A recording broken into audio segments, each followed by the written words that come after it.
بسم اللہ الرحمن الرحیم وبہ نستعین الحمد للہ رب العالمین والصلاة والسلام علی سید المرسلین وعلی آلہ وصحبہ اجمعین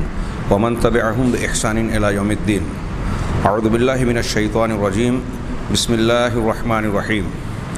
اللہ لا الہ الا هو الحی القیوم لا تأخذہ سنۃ ولا نوم لہ ما فی السماوات وما فی الارض من ذا الذی یشفع عندہ الا بإذنہ یعلم ما بین ایدیہم وما خلفہم ولا یحیطون بشیء من علمہ الا بما شاء وسع کرسیہ السماوات والارض ولا یؤودہ حفظہما وهو العلی العظیم۔ سامعین کرام، ہماری گفتگو آیت الکرسی کے جملہ من ذا الذی یشفع عندہ الا باذنہ کے تحت جاری ہے۔ اس سلسلے میں پچھلے درس کے اندر ہم لوگوں نے مشروع توسل یا جائز وسیلوں کے تعلق سے جانا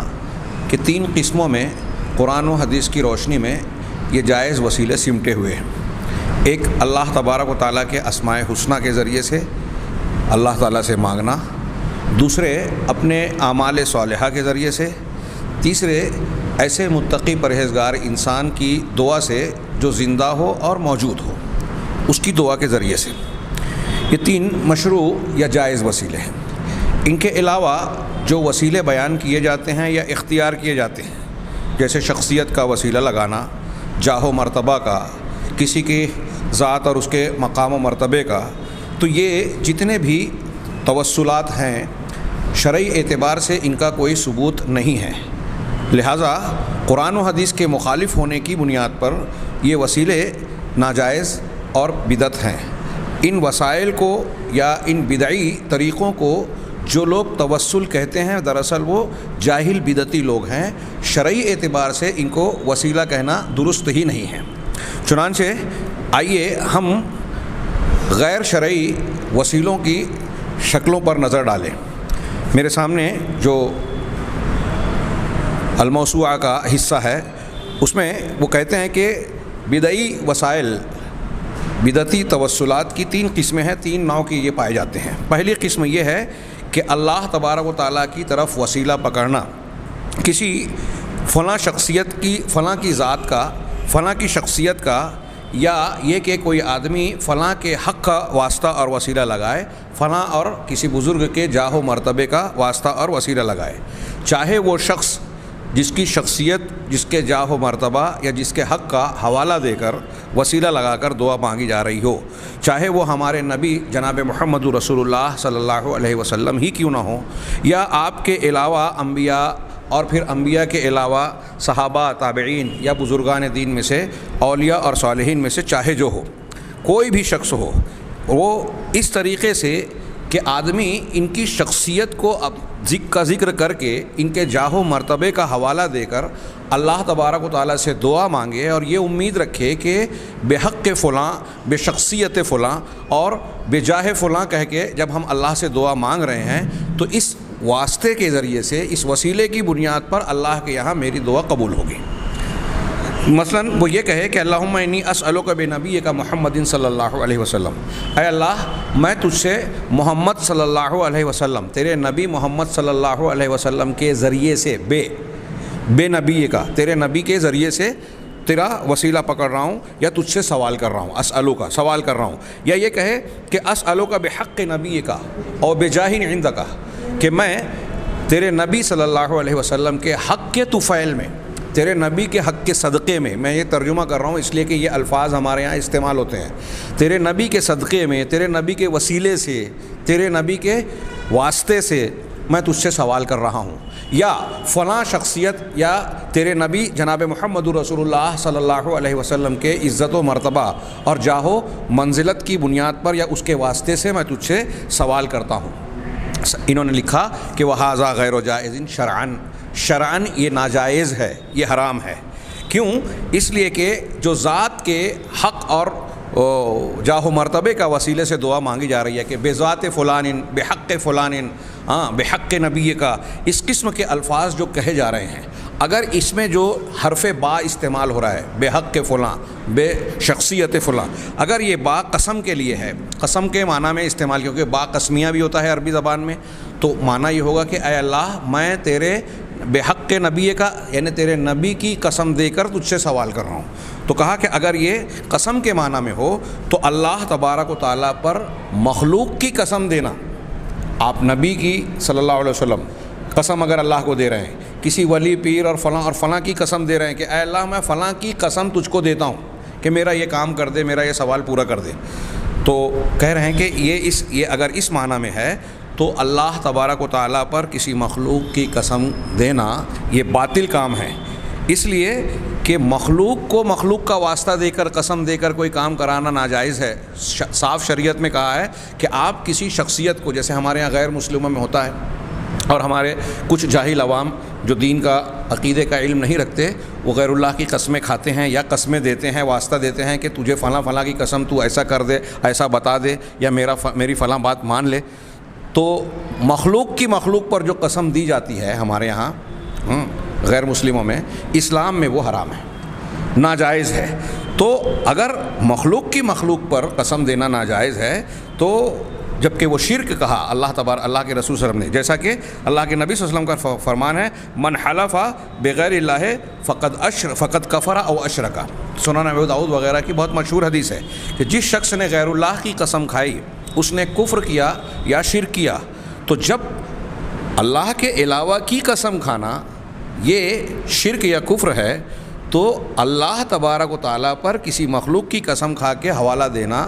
واسطہ دینا، یہ تو بدرجہ اولا اور اس سے بھی بڑی بری بات ہے اور ناجائز بات ہوگی۔ اب اگر ہم یہ کہیں کہ جو بحق فلان یا بحق نبی کا میں جو بے کا حرف ہے یہ قسم کے بجائے سببیہ معنی کہ معنی یہ ہوگا، قسم کے بجائے یہ معنی اگر کوئی کہے کہ تیرے نبی کے حق کی وجہ سے مجھے دے دے،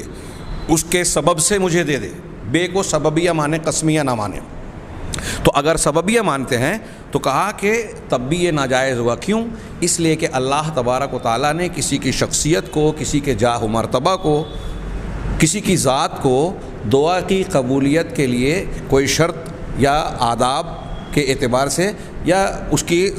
کو ذریعے کے اعتبار سے شریعت میں بیان نہیں کیا، یعنی یہ نہیں بتایا کہ اگر آپ بزرگوں کا یا فلاں اور فلاں کا واسطہ یا سبب اختیار کریں گے تو اس کے ذریعے سے آپ کی دعا قبول ہوگی۔ قرآن و حدیث میں کہیں یہ بات موجود نہیں ہے، نہ اللہ تبارک و تعالیٰ نے اور رسول اللہ صلی اللہ علیہ وسلم نے بندوں کے لیے اس کو مشروع کیا ہے۔ لہٰذا جب اللہ نے اور رسول اللہ صلی اللہ علیہ وسلم نے کسی کو سبب بنا کر دعا مانگنے کی تلقین یا تعلیم نہیں دی ہے تو اس کا مطلب یہ کہ یہ بدعت ہے، اور بدعت کے ذریعے سے بدعت پر عمل کر کے اللہ کی عبادت کرنا یا اس سے دعا اور سوال کرنا ظاہر سی بات ہے کہ ناجائز ہے۔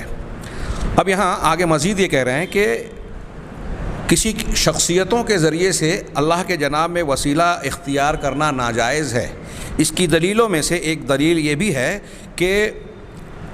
ایک آدمی جب کسی شخصیت کا وسیلہ سبب کے اعتبار سے لگاتا ہے تو یہ ایک امر اجنبی اور لا تعلق بات کے ذریعے سے وسیلہ لگانے کے مترادف ہے۔ کیوں؟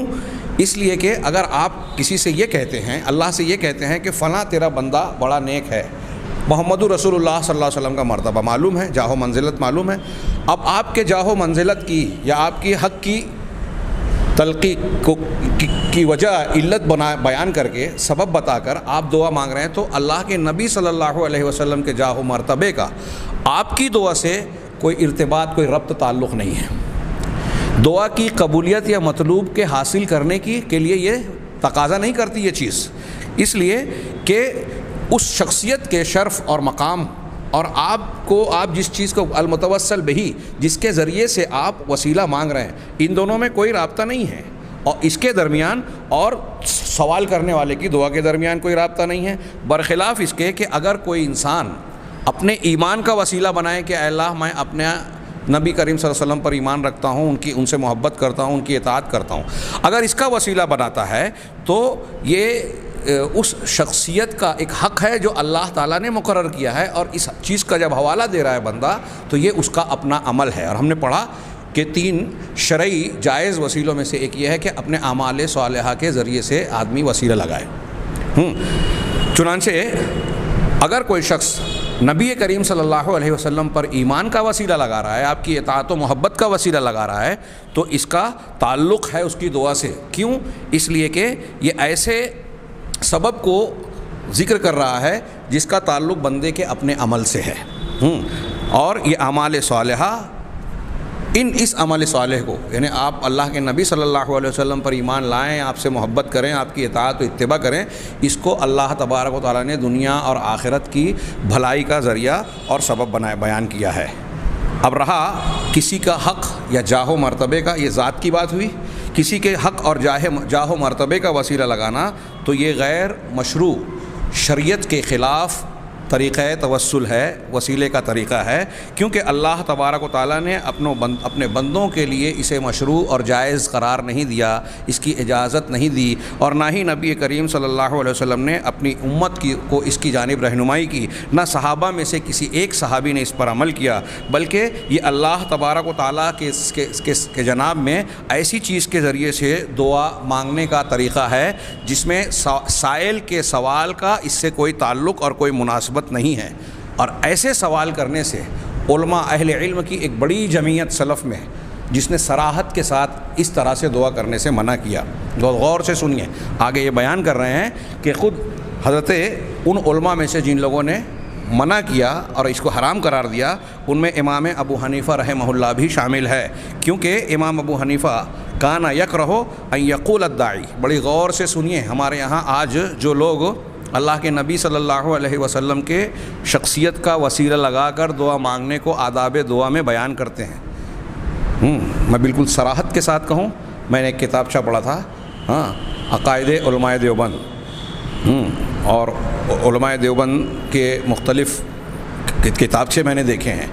اس میں بالکل صاف تذکرہ کیا گیا ہے کہ نبی کریم صلی اللہ علیہ وسلم کے وسیلے اور واسطے سے آپ دعا مانگ سکتے ہیں۔ مولانا شبیر احمد عثمانی صاحب کے حاشیہ والا قرآن جو پہلے مؤسسۃ خادم الحرمین سے چھپا تھا اور بعد میں وہ روک کر احسان البیان شائع ہونے لگا، تو اس میں جو 2-3 چیزوں پر بہت بڑا اعتراض تھا، اس میں پہلا یہی تھا کہ سورۃ الفاتحہ میں ایاک نعبد و ایاک نستعین کی تشریح کرتے ہوئے جناب شبیر احمد عثمانی صاحب نے یہ بیان کیا کہ اگر کسی چیز کو مستقل ذریعہ سمجھ کر اس سے استعانت کی جائے تو یہ ناجائز ہے، لیکن اگر اس کو ذریعہ ہی مانا جائے، مستقلاً نہ مانا جائے مدد کرنے والا، تو ایسی صورت میں اس کو ذریعہ بنایا جا سکتا ہے۔ اور اس قسم کی تشریح کے ذریعے سے انہوں نے گویا نبی کریم صلی اللہ علیہ وسلم کو اپنی دعا میں وسیلہ بنانے کے جو دیوبند کے علماء یا مسلک کا عقیدہ ہے اس کو ثابت کرنے کے لیے راستہ بنانے کی کوشش کی۔ گویا ایاک نعبد و ایاک نستعین کے خالص مقصود اور مراد کو انہوں نے مجروح کر دیا اس تشریح کے ذریعے۔ گویا میں یہ عرض کرنا چاہتا ہوں کہ یہ جو اہل دیوبند بریلویوں کے ہاں تو ہے ہی، نہ صرف نبی کریم صلی اللہ علیہ وسلم بلکہ دوسرے بزرگوں اور شخصیتوں اور ان کے جاہ و مرتبے کا وسیلہ لگانا وہاں عام بات ہے۔ اہل دیوبند کے یہاں بھی جو ان کے مقابلے میں، بریلویوں کے حضرات کے مقابلے میں خوش عقیدہ اور اہل توحید اپنے آپ کو کہتے اور کہلاتے ہیں، ان کے یہاں بھی بعض ایسی چیزیں بالکل واضح شکل میں پائی جاتی ہے جو توحید خالص کے بالکل برخلاف ہے، جس میں سے ایک یہ ہے جس پر آج بہت ساری دیوبندی مسجدوں میں آپ دیکھیں گے، میں نے نماز استسقاء میں ایک مرتبہ سنا کہ اے اللہ اپنے نبی کے صدقے طفیل میں اور ان کے وسیلے سے ہم تجھ سے دعا مانگتے ہیں، ہمیں بارش دے دے، سیراب کر دے، اس طریقے سے انہوں نے دعائیں کی۔ یہ دعا جو ہے یہ خالص بدعتی ہے، اور حیرت کی بات یہ ہے کہ یہ احناف دیوبندی ہوں یا بریلوی دونوں اپنے آپ کو حنفی کہتے ہیں، لیکن اس معاملے میں وہ امام ابو حنیفہ رحمہ اللہ کے بالکل صاف منقول فتوے اور قول کی مخالفت کرتے ہیں۔ یہ الگ بات ہے کہ بعض لوگ دیدہ دلری کرتے ہوئے یہ کہتے ہیں کہ امام ابو حنیفہ رحمہ اللہ کی طرف یہ بات نسبت صحیح نہیں ہے، جبکہ علامہ ابن ابو العز حنفی ہیں، انہوں نے اپنی شرح العقیدہ طحاویہ میں اسے نقل کیا، اور اصول دین جو شیخ خمیس کی ہے، امام ابو حنیفہ کے نزدیک دین کی بنیادیں، اس میں انہوں نے امام ابو حنیفہ رحمہ اللہ کا یہی مسلک اور قول نقل کیا ہے۔ علامہ ابن تیمیہ میں بھی کئی مقامات پر اس کا تذکرہ کیا ہے، اور دوسری عقیدے کی کئی کتابوں میں آپ کو اس کا تذکرہ ملے گا حوالوں کے ساتھ میں، لیکن یہ کچھ لوگ جو ہٹ دھرمی کرنا چاہتے ہیں وہ انکار کر دیتے ہیں۔ بعض لوگوں کو غور کرنا چاہیے، یہاں وہ بات لوگوں کی سمجھنا چاہیے کہ احناف کے یہاں یہ ایک عجیب سی معمہ ہیں ہمارے موجودہ زمانے کے جو حنفی المسلک لوگ ہیں، اہل دیوبند بھی، وہ فخر اور صراحت کے ساتھ یہ کہتے ہیں، جیسا کہ قاری طیب صاحب کی کتاب میں اور شیخ خلیل احمد سہارنپوری رحمہ اللہ کی کتاب میں موجود ہے، وہ کہتے ہیں کہ ہم دیناً مسلم ہیں، فرقتاً اہل سنت والجماعت ہیں، فروعاً حنفی ہیں، اور یہ میں ترتیب میں آگے پیچھے ہو سکتا ہے، اور کلاماً اشعری ماتریدی ہیں، اور سلسلے کے اعتبار سے کہہ رہے ہیں ہم جامع السلاسل ہیں، تصوف میں یا سلسلے میں جامع السلاسل، یعنی نقشبندی، چشتی، قادری سب ہے، یعنی ایسی چیزوں کو اکٹھا کر رکھا ہے جو بظاہر بالکل متضاد ہیں، آگ بھی ہے، پانی بھی ہے، اور پارا بھی ہے، اور معلوم نہیں کیا کیا، جو سب ایک دوسرے کی ضد ہے۔ امام ابن تیمیہ رحمہ اللہ کہتے ہیں کہ یہ بڑی تعجب کی بات ہے کہ ایک شخص اپنے آپ کو فروع میں شافعی کہتا ہے، حنفی کہتا ہے، اور حنبلی کہتا ہے، اور عقیدے میں کہتا ہے کہ میں اشعری ہوں، معتزلی ہوں، ماتریدی ہوں۔ اور حیرت کا پہلو یہ ہے کہ یہ جس کو فروع میں جس کو امام مان رہا ہے، امام ابو حنیفہ مثال کے طور پہ، امام شافعی، وہ اس کے عقیدے کے امام کو گمراہ کہہ رہے ہیں، اور جن کو اپنے عقیدے میں امام مان رہا ہے ان کا وہ امام ان کے فروع کے امام کو گمراہ اور بدعقیدہ کہہ رہا ہے، یعنی ان کے ہی دونوں امام ایک دوسرے کو غلط کہہ رہے ہیں، ان کے امام ایک امام دوسرے امام کو غلط ثابت کر رہے ہیں، اور یہ دونوں کو صحیح مان رہے ہیں، دونوں کی چیزوں کو لے کے چل رہے ہیں۔ کیا یہ حیرت کی بات نہیں ہے؟ تو میں یہ عرض کرنا چاہتا ہوں کہ موجودہ زمانے میں جو تصوف کے ماننے والے حنفی ہیں، جو اشعریت اور ماتریدیت کو ماننے والے حنفی ہیں، کلابی عقیدے کو اختیار کرنے والے حنفی ہیں، وہ حضرت امام ابو حنیفہ رحمہ اللہ کے عقیدے پر نہیں ہیں۔ اچھی طریقے سے یہ دماغ میں بٹھا لیں اور تحقیق کریں کہ میری یہ بات صحیح ہے یا غلط ہے، اور اگر صحیح ہے تو چونک جائیں کہ کہیں آپ جس عقیدے کو اختیار کیے ہوئے ہیں وہ اللہ کے نبی صلی اللہ علیہ وسلم کے، صحابہ کے، تابعین کے، تبع تابعین اور چاروں اماموں کے عقیدے کے خلاف تو نہیں ہے۔ دین کی یہ بنیاد ہے، اگر یہاں معاملہ بگڑا ہے تو آگے کا معاملہ تو خراب ہی رہے گا۔ عقیدہ اگر صحیح نہیں ہے اور یہ معاملہ درست رہے گا تو آگے کچھ خرابی رہے گی، تو ہو سکتا ہے کہ اللہ تبارک تعالیٰ اسے معاف کر دے، لیکن عقیدے کا معاملہ اگر متزلزل ہو اور خاص طور سے اگر کفر اور شرک کی وادی میں آدمی چلا جائے تو پھر کتنی بھی محنت کر لے ہوئے، فضائل پر عمل کر لے ہوئے، کوئی فائدہ نہیں دے گا۔ میری اس بات کو ہر شخص اور خاص طور سے ہندوستان پاکستان کے موجودہ شرک و بدعت کے ماحول میں ہر شخص کو سمجھنا اور سمجھانا بہت ضروری ہے، تاکہ وہ اپنی اس زندگی کی قدر کو پہچانے اور اس معاملے کی اہمیت کو جانے جو ہم بیان کر رہے ہیں، سیکھنے اور سکھانے کی کوشش کر رہے ہیں۔ تو امام ابو حنیفہ رحمہ اللہ کا یہاں قول نقل کر رہے ہیں یہ صاحب کتاب کہ امام ابو حنیفہ ان لوگوں میں سے ہیں، ان علماء میں سے جو کہتے ہیں کہ وہ داعی اگر دعا کرنے والا شخص یہ کہتا ہے اسألک بحق فلان او بحق انبیائک و رسولک او بحق البیت الحرام او المشعر الحرام وکذالک تلمیذہ ابو یوسف کرہ مثل ذلک، تو کہہ رہے ہیں کہ امام ابو حنیفہ رحمہ اللہ داعی کے دعا کرنے والے کی اس قول کو مکروہ سمجھتے تھے۔ ابھی مکروہ سے مطلب کون سا، آگے وضاحت ہو رہی ہے۔ مکروہ جانتے تھے کہ کوئی دعا کرنے والا یہ کہے کہ میں فلاں کے حق کے ذریعے سے سوال کرتا ہوں، انبیاء کے اور رسولوں کے حق کے ذریعے سے سوال کرتا ہوں، یا یہ کہے کہ بیت الحرام، البیت الحرام اور المشعر الحرام کے واسطے سے، ان کا واسطہ دے کر ان کے وسیلے سے دعا مانگتا ہوں۔ اسی طریقے سے ان کے شاگرد امام ابو یوسف رحمہ اللہ بھی اس کو مکروہ جانتے تھے اسی طریقے سے۔ اب یہاں صاحب کتاب وضاحت کر رہے ہیں کہ یہاں کراہت سے مراد جو مکروہ کہا گیا ہے تو یہ کراہت تحریم ہے، ایک ہوتی ہے کراہت تنزیہ، تنزیہ کسی چیز سے پاکیزگی اختیار کرنا۔ جب ہم کسی چیز کو کہتے ہیں کہ یہ مکروہ ہے، تنزیہی ہے، تو مطلب یہ ہوتا ہے کہ اس کا چھوڑ دینا بہتر ہے، لیکن اگر کوئی کر لیا تو کوئی بہت بڑا پکڑ یا گناہ نہیں ہوگا، پکڑ نہیں ہوگی۔ لیکن مکروہ تحریمی کا مطلب یہ ہوتا ہے کہ یہ حرام ہے۔ تو یہاں بیان کر رہے ہیں کہ کراہت سے مراد جو امام حنیفہ نے اس کو مکروہ قرار دیا کہ کسی شخصیت کا، چاہے وہ جناب محمد رسول اللہ صلی اللہ علیہ وسلم یا انبیاء اور پیغمبروں کی شخصیت کا وسیلہ لگا کے دعا مانگنا ہو، یہ مکروہ ہے، مطلب مکروہ تحریمی ہے، حرام ہے۔ جیسا کہ کتب حنفیہ میں اس کے مطلقاً استعمال ہونے کے تعلق سے یہ اصول موجود ہے کہ جب مطلقاً کہا جائے کہ انہوں نے مکروہ سمجھا تو اس کا مطلب ہوتا ہے مکروہ تحریمی۔ علامہ ابن ابی العز حنفی رحمہ اللہ شرح العقیدۃ الطحاویہ میں کہتے ہیں کہ یہ چیز کہ اگر کوئی بندہ یہ کہتا ہے کہ میں فلاں کے حق سے، فلاں کے واسطے سے، شخصیت کے حق سے، اس کے جاہ و مرتبہ کے حق سے یا نبی کے حق کے طفیل میں تجھ سے مانگتا ہوں، یہ دو وجہوں سے ممنوع ہے اور حرام ہے۔ پہلی وجہ کیا ہے کہ اس کا پہلا مطلب یہ ہوا کہ پہلا مطلب یہ ہوتا ہے کہ اس شخص نے جو یہ بات کہی اس نے غیر اللہ کی قسم دی، پہلی بات۔ دوسری بات یہ کہ اس کا یہ عقیدہ ہے کہ اگر وہ کہہ رہا ہے کہ اے اللہ میں فلاں کے حق کے ذریعے سے تجھ سے سوال مانگ رہا ہوں، تو گویا وہ یہ عقیدہ رکھتا ہے کہ اللہ تبارک و تعالیٰ کے اوپر کسی کا حق ہے، جبکہ اللہ تبارک و تعالیٰ تو ساری کائنات کا مالک ہے، سب کچھ اسی کا ہے، سب کچھ اسی نے دیا ہے۔ تو اللہ تبارک، جیسے بندے کا بندے پر کوئی حق ہوتا ہے کہ ایک شخص نے ایک شخص کو قرض دیا، ہاں، یا وارث ہونے کی حیثیت سے وراثت میں حقدار بن رہا ہے، اور کوئی شکل بنتی ہے کہ فلاں وجہ سے ایک بندہ دوسرے بندے سے کسی چیز کے لینے کا حقدار بنتا ہے،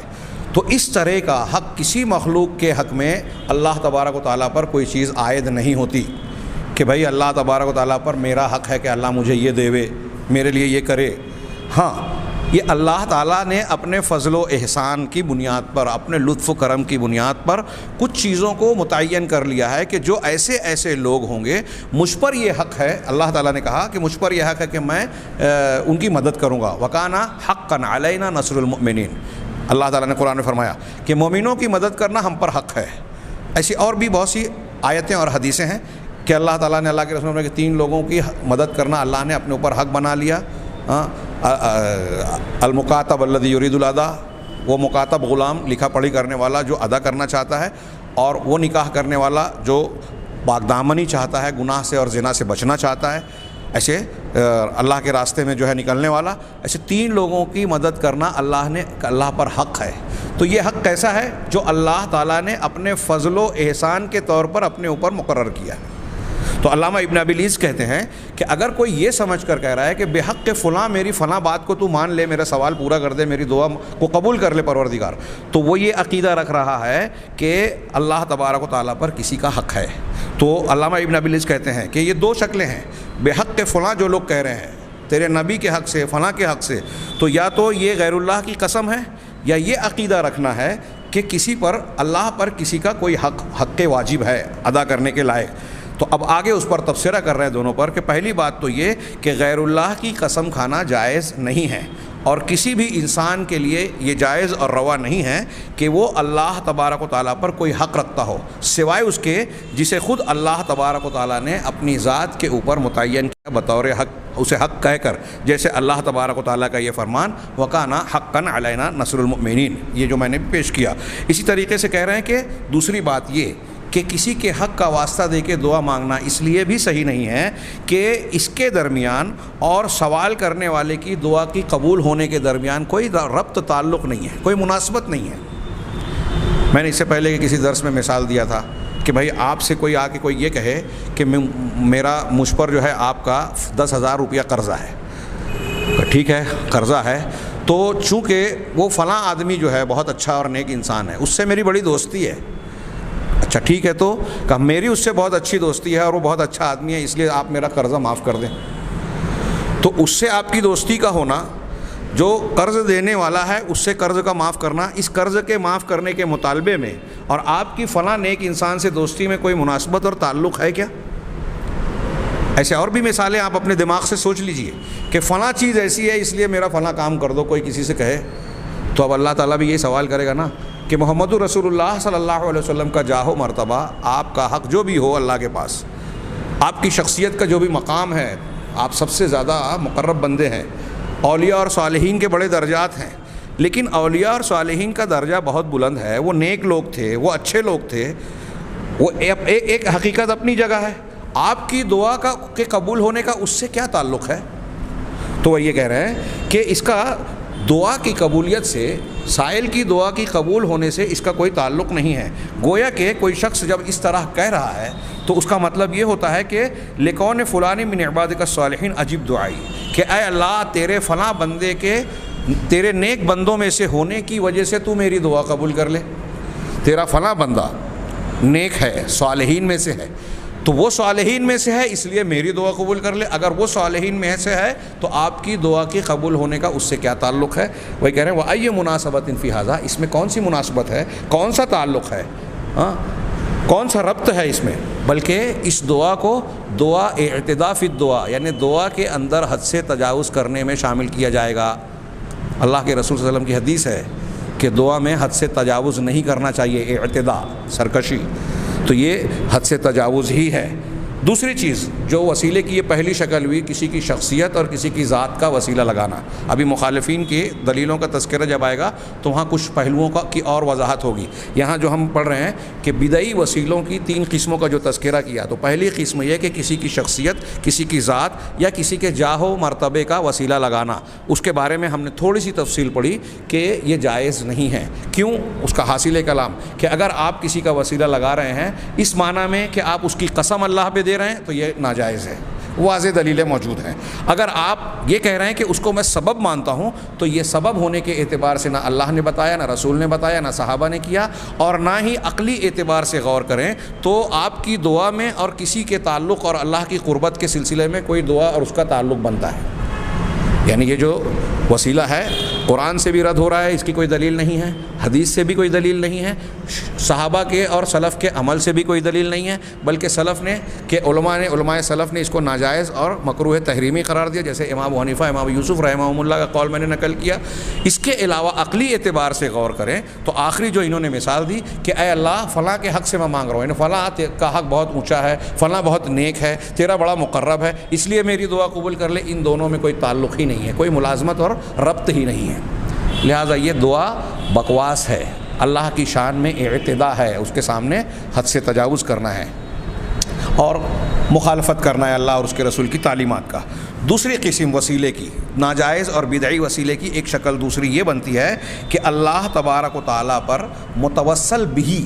جس کے ذریعے سے وسیلہ لگایا جا رہا ہے،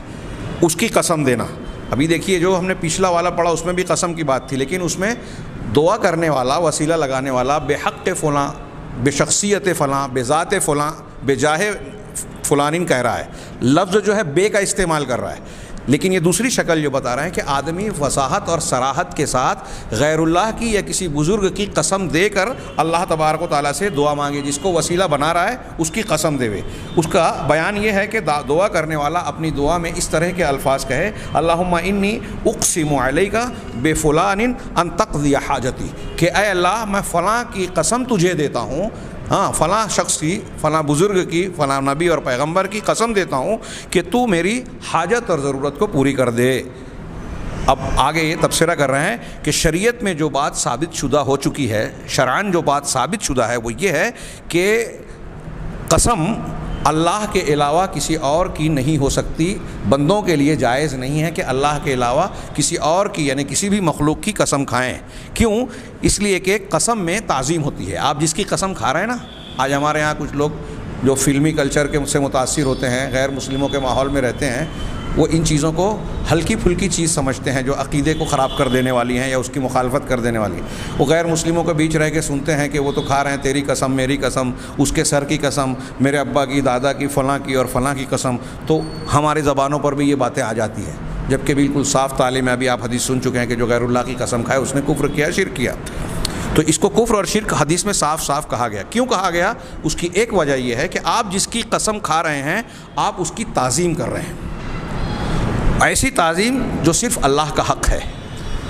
تو گواہ بنا کر تعظیم کرنے والا یہ حق صرف اللہ کے لیے ہونا چاہیے. اگر آپ کسی اور کی قسم کھا رہے ہیں تو یہ حق اللہ کا آپ دوسرے کو دے رہے ہیں. چنانچہ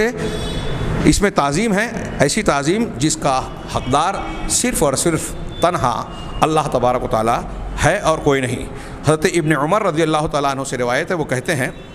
بخاری مسلم کی حدیث ہے کہ نبی صلی اللہ علیہ وسلم نے فرمایا، الا ان اللہ ینہاکم ان تحلفوا بآبائکم، سن لو کہ اللہ تبارک و تعالیٰ تم کو اس بات سے منع کرتا ہے کہ تم اپنے آباء و اجداد کی قسم کھاؤ. باپ دادا کی قسم کھانے سے اللہ تم کو منع کر رہا ہے. صاف حدیث ہے، اللہ کے نبی صلی اللہ علیہ وسلم کا فرمان ہے، فمن کان حالفا، اب اگر کوئی قسم کھانے والا ہے ہی، کسی کو قسم کھانا ہی ہے تو فلیحلف باللہ او لیصمت، اللہ کے نبی صلی اللہ علیہ وسلم نے فرمایا کہ یا تو وہ اللہ کی قسم کھائے یا خاموش رہے، چپ رہے، قسم نہ کھائے، کھانا ہی ہے، قسم دینا ہی ہے تو اللہ تبارک و تعالیٰ کی قسم اٹھانی چاہیے، کسی مخلوق کی قسم نہیں، اور اللہ کی قسم آپ نہیں اٹھانی چاہتے تو خاموش رہیں۔ آگے کہتے ہیں جب اللہ کی مخلوق کی قسم مخلوق پر دینا شرک ہے، اس حدیث میں جو ہم نے پڑھا اور دوسری حدیثوں میں ہے کہ کسی مخلوق کے سامنے حوالہ دے کر آپ کسی مخلوق کی قسم کھا رہے ہیں، قسم دے رہے ہیں، تو اس کو اللہ کے نبی صلی اللہ علیہ وسلم نے جب شرک کہا تو فکیف بالحلف بالمخلوق علی الخالق، تو مخلوق کی خالق پر قسم کھانے کا معاملہ کتنا برا ہوگا، ظاہر سی بات ہے کہ یہ اس سے بھی زیادہ بری بات ہے، یعنی یہ شرک اور بڑا گہرا جائے گا، اللہ تبارک و تعالیٰ کی اور بڑی توہین ہے۔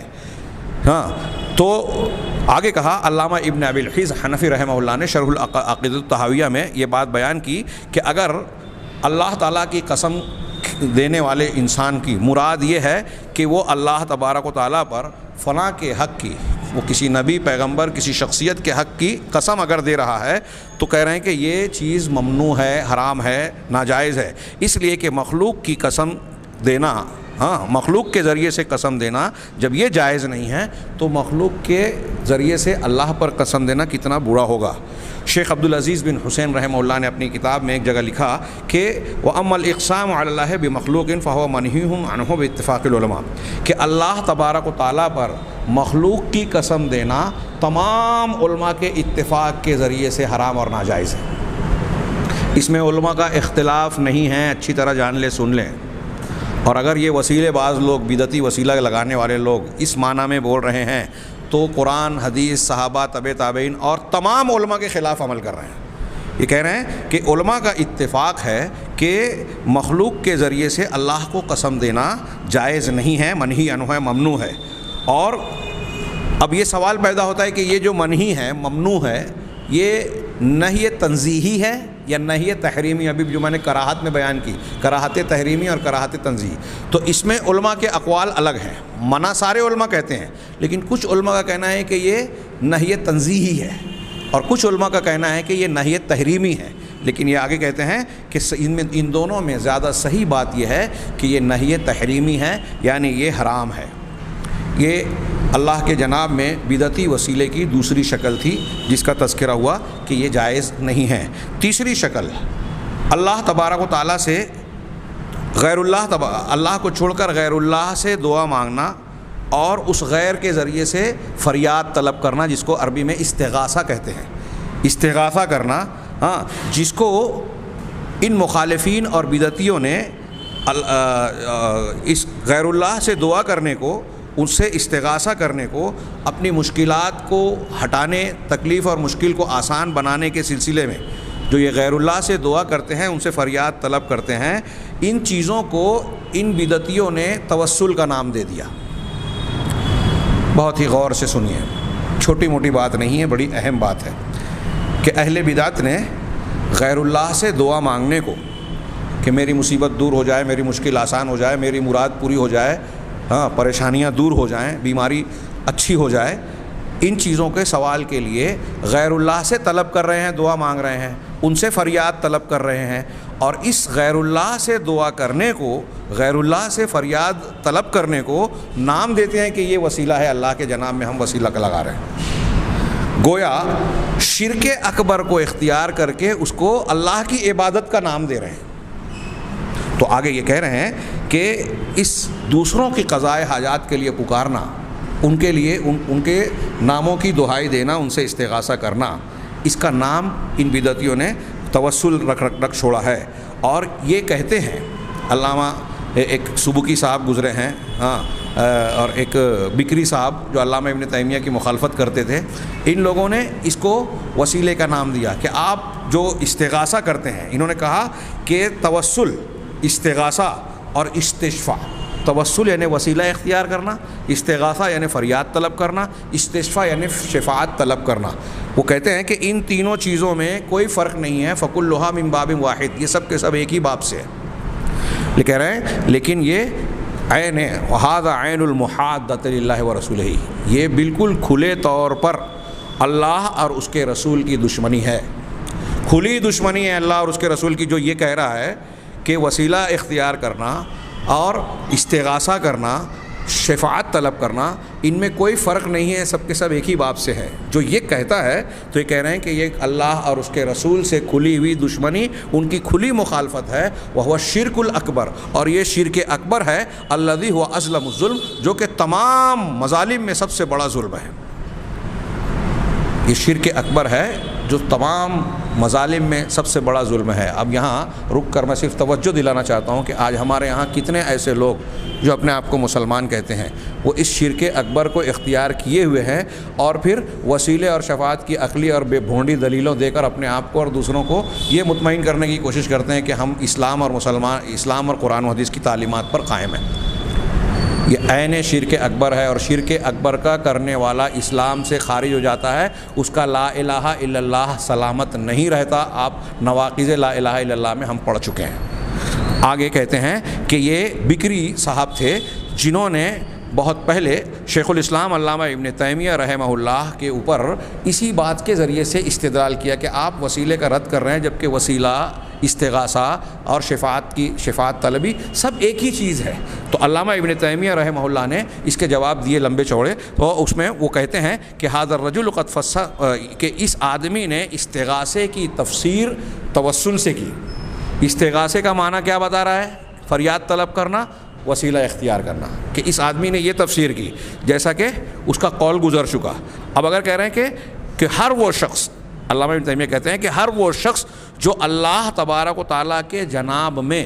اس کے نبی کے ذریعے سے وسیلہ اختیار کرتا ہے اپنی تکلیف کو دور کرنے، مصیبت کو ہٹانے کے مقصد سے، تو اس نے اللہ کے ذریعے سے استغاثہ کیا، چاہے وہ لفظ استغاثہ سے ہو یا توسل سے یا اس کے علاوہ کسی اور سے۔ اگر کوئی شخص اللہ تبارک و تعالیٰ کے جناب میں یہ کہہ رہا ہے کہ میں تیرے نبی کے واسطے سے یہ مانگتا ہوں کہ میری فلاں تکلیف کو دور کر دے، یا یہ کر دے اور وہ کر دے، تو یہ گویا وہ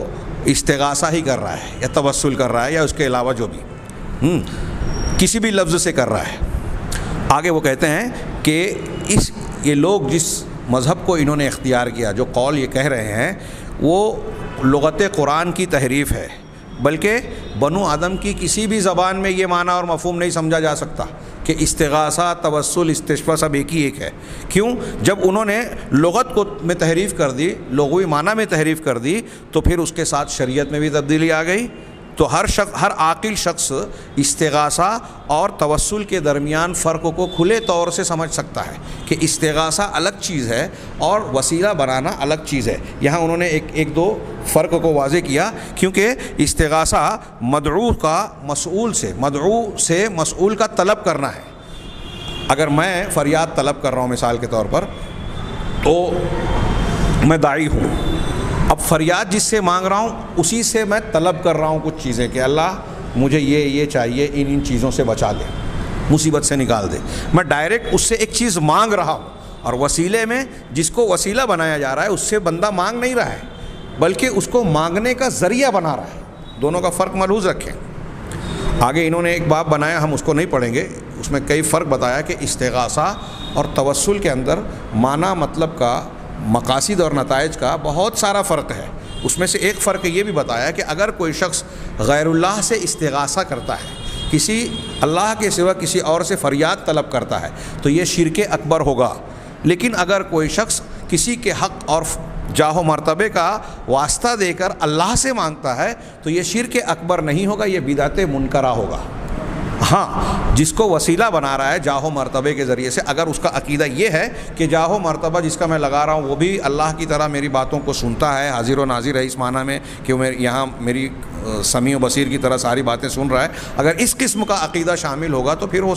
وہ شرک اکبر ہو سکتا ہے، ہو جائے گا۔ لیکن صرف اگر حق فلاں اور بجائے فلاں کے ذریعے سے دعا مانگ رہا ہے تو یہ توسل ہوگا، ناجائز اور بدعتی وسیلہ ہوگا، بدعت منکرہ ہوگا۔ لیکن اگر کوئی استغیث بفلان، فلاں کے ذریعے سے میں استغاثہ کرتا ہوں، فریاد طلب کرتا ہوں غیر اللہ کے لیے، اگر یہ کہے گا تو یہ شرک اکبر ہوگا، جس سے آدمی اسلام سے خارج ہو جاتا ہے۔ تو یہاں انہوں نے بتایا کہ ایک استغاثے اور توسل کے درمیان فرق یہ ہے کہ مدعو مسئول جس سے دعا کی جا رہی ہے اس سے استغاثے میں طلب کیا جاتا ہے، اور توسل جو ہے یہ ذریعہ بنا کر کسی چیز کا مطالبہ کرنا ہے. جیسے ایک شخص نبی کریم صلی اللہ علیہ وسلم سے اگر فریاد طلب کر رہا ہے تو اللہ کے نبی صلی اللہ علیہ وسلم سے کسی چیز کا طالب ہوا, مانگنے والا ہوا, خود نبی سے مانگ رہا ہے. ہاں, اور اگر نبی کریم صلی اللہ علیہ وسلم کے ذریعے سے کوئی وسیلہ لگا کر کوئی مانگ رہا ہے تو یہ نبی کریم صلی اللہ علیہ وسلم سے مانگ نہیں رہا ہے بلکہ آپ کو ذریعہ بنا کر اللہ سے مانگ رہا ہے. یہ دونوں میں فرق ہے. ہاں, تو یہاں مدعو اور مدعو بہی کے درمیان فرق ہوگا. اللہ کے اسماء و صفات کے سلسلے میں جن لوگوں نے کچھ کتابیں لکھی ہیں, تشریحات کی ہیں کہ اللہ کے نام اسماء حسنہ یہ ہیں اور ان کے معنی اور مطالب یہ ہیں, وہ یہ کہتے ہیں کہ مکلف پر, ایک بندے پر جو مکلف ہے شریعت کا, اس پر واجب ہے کہ وہ یہ بات اچھی طرح جان لے کہ لا غیاث ولا مغیث علی الاطلاق الا اللہ, کہ غوث, غیاث یعنی فریاد رس, فریاد پوری کرنے والا, مددگار, ہاں, اللہ تبارک و تعالیٰ کے سوا مطلقاً کوئی اور نہیں ہے. مطلق طور پر اللہ کے سوا کوئی غوث یا مغیث نہیں ہے. اب ہمارے ہاں جو لوگ شیخ عبد القادر جیلانی یا کسی اور کو غوث کہتے ہیں وہ غور کریں کس معنی میں غوث کہتے ہیں. مغیث اللہ ہے مستقلاً طور پر, فریاد پوری کرنے والا. ہاں, تو کہا کہ اللہ کے اسماء و صفات میں سے انہوں نے ذکر کیا کہ اللہ کے ناموں میں سے المغیث ایک نام ہے اور غیاث, مغیث اور غیاث اللہ کے ناموں میں سے ہے. اب اگر کوئی مغیث کے معنی میں کسی کو غوث کہتا ہے یا اس سے استغاثے کا عمل اس کے ساتھ برتتا ہے تو وہ اللہ تبارک و تعالیٰ کی حیثیت اپنے عقیدے میں اس شخص کو دے رہا ہے جس کو مغیث مان رہا ہے. نتیجہ یہ نکلا کہ غیر اللہ سے دعا کرنا یا اللہ کے علاوہ کسی اور سے فریاد طلب کرنا اپنی مشکلات کو ہٹانے اور پریشان حاجتوں کو پورا کرنے کے سلسلے میں, اور ایسی ان ساری چیزوں میں جس پر کہ عام انسان, جس میں اللہ تبارک و تعالیٰ کے علاوہ کوئی شخص قدرت نہیں رکھتا, جو انسانی بس کے باہر باتیں ہیں, صرف اللہ کے بس کی باتیں ہیں, ایسی کاموں میں اگر کوئی غیر اللہ کو پکارتا ہے یا غیر اللہ سے فریاد طلب کرتا ہے تو وہ شرک اکبر ہے جسے اللہ تبارک و تعالیٰ کبھی بھی بخشے گا نہیں. اگر بغیر توبہ کے بندہ اس پر مر جائے تو کبھی اس کو بخشے گا نہیں, اور اس کا کرنے والا جہنم کے اندر ہمیشہ ہمیش کے لیے رہے گا, کبھی جہنم سے نہیں نکلے گا, جیسا کہ قرآن و حدیث کی بالکل صاف اور واضح دلیلوں سے یہ بات بار بار ثابت ہو چکی ہے. اور یہ دین سے بداہتاً, دینی تعلیمات سے یہ بات بالکل بداہتاً بلا کسی گہرے غور و فکر کے آدمی کو سمجھ میں آتی ہے. اگرچہ کہ لوگ اسے توسل کا نام دیتے ہیں, اس استغاثے کو لوگ توسل کا نام دیں چاہے نہ دیں, کیونکہ حقائق اور معنی کا اعتبار ہوتا ہے, اسماء اور القاب کا اعتبار نہیں. آپ اگر غیر اللہ سے استغاثہ کر رہے ہیں, دعا مانگ رہے ہیں اس عقیدے کے ساتھ, تو آپ شرک اکبر کے مرتکب ہو جائیں گے. اب چاہے آپ اپنے اس شرک اکبر کو کوئی بھی نام دے دیں, شراب کو اگر آپ شربت بول دیں تو وہ جائز ہو جائے گی, ایسی ظاہر سی بات ہے کہ یہ دھوکہ دینا ہے اپنے آپ کو. شیخ علامہ ابن عثیمین رحمہ اللہ فرماتے ہیں کہ مشرکین کا اپنے بتوں سے اور اوثان و اصنام سے وسیلہ اختیار کرنا, ان کو وسیلہ بنانا, اور جاہلوں کا اپنے اولیاء کو وسیلہ بنانا. کیا عبارت ہے, غور کیجئے کہ جو مشرکین ہیں, بت پرست, وہ جو اپنے اصنام اور اوثان کو وسیلہ بناتے تھے کہ یہ ہم کو اللہ سے قریب کر دیں گے, اور جاہل لوگ اس امت کے بھی چاہے ہوں, وہ اپنے اولیاء کو جو اللہ کے سامنے وسیلہ بناتے ہیں, یہ سب کے سب شرکیہ وسیلے ہیں. توسل شرکیون کہا, ہاں, لا نقول توسل بدعی. یہاں علامہ ابن عثیمین کہہ رہے ہیں کہ ہم اس کو بدعتی وسیلہ نہیں کہہ رہے ہیں, شرکی وسیلہ کہہ رہے ہیں, شرکیہ, بلکہ وہ شرکیہ وسیلے ہیں. ہاں, ولا, اور یہ کہہ رہے ہیں کہ اسے توسل کہنا بھی صحیح نہیں ہے, ان کو وسیلہ کہنا بھی صحیح نہیں ہے, بلکہ یہ خالص, بل ہوا شرک محض, بلکہ یہ خالص شرک ہے. اس لیے کہ یہ جو ایسے وسیلے باز ہیں جو شخصیتوں کا, اولیاء اور صالحین کا وسیلہ لگانے والے ہیں, یہ ان کو پکارتے ہوئے یہ گمان کرتے ہیں کہ یہ وسیلہ ہے. ہاں, ایک آدمی اپنے اس شخص کے پاس یا قبر کے پاس جس کو وہ ولی سمجھتا ہے اپنے فہم میں کہ یہ اللہ کے بہت پہنچے ہوئے بندے ہیں, ولی ہیں. اب یہاں بھی بحثیں ہوتی ہیں, ابھی کچھ لوگ اس طرح کی تحقیقات پیش کرتے ہیں کہ کچھ ایسے مزارات اور مشاہد بھی ہیں جہاں سالانہ عرس بھرتے ہیں, بڑی بھیڑ لگتی ہے, لوگ دور دراز سے آتے ہیں, لیکن اس قبر میں کہیں جو ہے بلی دفن ہے, کہیں گدھا دفن ہے, کہیں کچھ اور ہے. ہاں, اور بعد میں یہ عقدہ کھلتا بھی ہے تو لوگ ماننے کو تیار نہیں ہیں. ہاں تو اب جن کو بلی اور کتے دفن ہیں وہاں یہ سمجھ رہا ہے ایک آدمی کہ یہاں اللہ کے اولیاء ہیں، تو یہ کتنی بڑی، یہ خود ایک بے وقوفی اور حماقت کی بات ہے. تو کہا کہ اگر کوئی شخص ایسے کسی شخص کے پاس آتا ہے جسے وہ ولی سمجھ رہا ہے اور اس سے کہتا ہے کہ اے اللہ کے ولی مجھ کو بچا لے، ہاں اس لفظ سے کہے، یا یہ کہے کہ اے اہل بیت مجھے بچا لو، اے گھر کے لوگوں مجھے بچا لو، یا یہ کہے کہ یا رسول اللہ، یا نبی اللہ، اللہ کے رسول کو کوئی پکارتا ہے، یا رسول اللہ ہاں انقذنی، ہاں اغثنی، جیسے ہمارے ہاں کہا جاتا ہے یا شیخ عبد القادر جیلانی کیا ہے المدد، اس طرح کے الفاظ بہت سارے لوگ چلتے ہیں کہ شیخ عبد القادر مدد کیجئے. تو اگر کوئی اس طرح کا جملہ کہہ رہا ہے تو شیخ ابن عثیمین رحمہ اللہ فرماتے ہیں کہ اسے وسیلہ کہنا صحیح ہے ہی نہیں، ہم اس کو وسیلہ کہہ ہی نہیں سکتے، اس کو وسیلہ کہنا ہی نہیں چاہیے، بلکہ ہم اسے کہیں کہ یہ شرک ہے، یہ شرک ہے. اس لیے کہ غیر اللہ سے دعا کرنا دین میں شرک ہے، اور عقل میں ایک مجروح، عقل کی نادانی اور خرابی ہے. ہاں اور دین کے اندر اللہ تبارک و تعالیٰ کے ساتھ دوسروں کو اس کا حق دینے کے مترادف ہے. اس لیے کہ ایسا کرنے والے لوگ، اس طرح پکارنے والے لوگ اللہ کے ساتھ شریک بناتے ہیں اور عقلی اعتبار سے حماقت و نادانی کا ارتکاب کرتے ہیں. اس لیے کہ اللہ تبارک و تعالیٰ نے ارشاد فرمایا، قرآن کی آیت ہے، وَمَنْ أَضَلُّ مِمَّنْ يَدْعُو مِن دُونِ اللَّهِ مِمَّنْ يَدْعُو مِن دُونِ اللَّهِ مَن لَا يَسْتَجِيبُ لَهُ إِلَى يَوْمِ الْقِيَامَةِ. اس شخص سے بڑا گمراہ کون ہوگا جو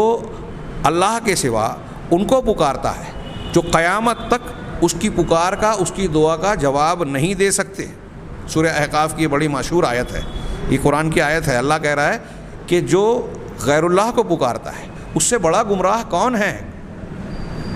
جو قیامت تک اس کی پکار کا جواب نہیں دے سکتے. بلکہ اتنا ہی نہیں کہ وہ جواب نہیں دے سکتے، وَهُمْ عَنْ دُعَائِهِمْ غَافِلُونَ، بلکہ وہ ان کی پکار سے، دعا سے غافل ہے، لا علم ہے. اگر میں آپ کو آواز دے رہا ہوں تو آپ جواب اس وقت دیں گے نا جب آپ سن رہے ہیں. پہلی بات تو کہا کہ یہ مردے جواب ہی نہیں دے سکتے، پہلی بات. دوسرا یہ کہ اگر جواب دینا تو دور کی بات، یہ سنتے ہی نہیں. یہ قرآن کہہ رہا ہے، کوئی مولوی نہیں بول رہا ہے، اللہ رب العزت فرما رہا ہے کہ وَهُمْ عَنْ دُعَائِهِمْ غَافِلُونَ. اور پھر آگے کہا وَإِذَا حُشِرَ النَّاسُ كَانُوا لَهُمْ أَعْدَاءَ، کہ جب لوگوں کو اکٹھا کیا جائے گا قیامت کے دن میدان محشر میں، تو یہ جو جن کو پکار رہے ہیں نا یہ ان کے دشمن بن جائیں گے. اب آپ شیخ عبد القادر جیلانی کو پکار رہے ہیں، ہاں خواجہ اجمیری صاحب کو پکار رہے ہیں، فلاں اور فلاں کو پکار رہے ہیں. قرآن کہہ رہا ہے کہ جن کو آپ پکار رہے ہیں قیامت کے دن یہ آپ کے دشمن بن جائیں گے. اگر آپ کو برا لگ رہا ہے تو ہم سے ناراض نہ ہو، قرآن پر غور کریں، اور قرآن کے معنی کو اگر ہم غلط سمجھ رہے ہیں تو ہمیں سمجھا دیں. یہ قرآن کہہ رہا ہے کہ یہ قیامت کے دن وہ تو جواب نہیں دیں گے، ہاں پھر قیامت کے دن ان کے دشمن بن جائیں گے کہ ہم نے تو ان کو یہ تعلیم دی ہی نہیں تھی. ہاں وَكَانُوا بِعِبَادَتِهِمْ كَافِرِينَ. اللہ تعالیٰ نے آخر والا جملہ کیا فرمایا اس آیت میں کہ وہ ان کی عبادتوں کے انکاری ہوں گے. یہ بابا، بزرگ، اولیاء اور صالحین اور پیغمبر جو گزر چکے یہ بولیں کہ نہیں یہ لوگ ہماری عبادت نہیں کرتے تھے، کیونکہ یہ تو جانتے ہی نہیں نا کہ ہماری عبادت یہ کر رہے ہیں. اب یہاں قابل غور بات کیا ہے، علامہ ابن عثیمین کس طرف اشارہ کر رہے ہیں کہ شروع میں اللہ نے کہا وَمَنْ أَضَلُّ مِمَّنْ يَدْعُو، جو پکارتا ہے اللہ کے علاوہ کو اس سے بڑا گمراہ کون، جو دعا کرتا ہے. اور آخر میں آیت کے کیا کہا، وَكَانُوا بِعِبَادَتِهِمْ كَافِرِينَ، کہ ان کی عبادت کا انکار کرنے والے ہوں گے. اس کا مطلب قرآن یہ کہہ رہا ہے کہ دعا عبادت ہے. اب اگر کوئی شخص یا رسول اللہ، ہاں اغثنی، یا اے پیغمبر میری مدد کر دے، اے علی میری مدد کر دے، اے شیخ عبد القادر جیلانی مدد، اس طرح پکارتا ہے تو وہ غیر اللہ کو پکار رہا ہے اور قرآن کے مطابق وہ ان کی عبادت کر رہا ہے. اور یہ بہت بڑے گمراہ لوگ ہیں، ان سے بڑھ کر کوئی گمراہ نہیں ہے. تو کہا کہ چنانچہ نتیجے کے طور پر کہ ہمارا یہ کہنا درست نہیں ہے کہ جو لوگ غیر اللہ کو، بزرگان کو، انبیاء کو پکارتے ہیں وہ اس کو وسیلہ کہنا درست نہیں ہے، بلکہ یہ شرک اکبر ہے جو دین سے انسان کو خارج کر دینے والا ہے. سامعین کرام، میں آج کے درس میں چاہتا تھا کہ اس اتنی مقدار کے بعد نبی کریم صلی اللہ علیہ وسلم کے ذریعے سے سفارش طلب کرنا بحق نبی یا بحق نبی، اس کو خصوصی طور سے اس کے تھوڑی سی وضاحت کر دیں، کیونکہ اس میں ایک دو شکل ایسی بھی ہے جو جائز ہے اور کچھ شکل ہے جو ناجائز شرک یا بدعت بھی ہے. میں یہ بھی چاہتا تھا پھر ہمارے سامنے اختصار کے ساتھ میں یہ بیان کرنا چاہوں گا کہ جو